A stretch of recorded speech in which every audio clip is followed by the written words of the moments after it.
Gyvenime mes visi patiriame skausmingus išgyvenimus, kurie su savimi atneša įvairių emocijų, kurios suformuoja tam tikras traumas. Jos nori nenori daro įtaką mūsų gyvenimo kokybei. Labai svarbu yra suvokti, kad kiekviena emocija atneša savo prasmę ir priežastį. Dažnai liūdesys mus moko jausti kitus, nusivylimai skatina ieškoti naujų kelių, o baimė parodo, kur dar reikėtų skirti mūsų dėmesio ir atidumo.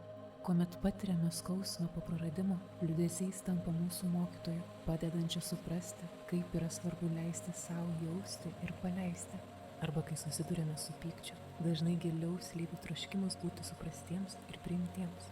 Net baimė, užslėpta mūsų pasąmonėje, dažnai tik kviečia mus peržengti vidines ribas ir pasitikėti gyvenimu.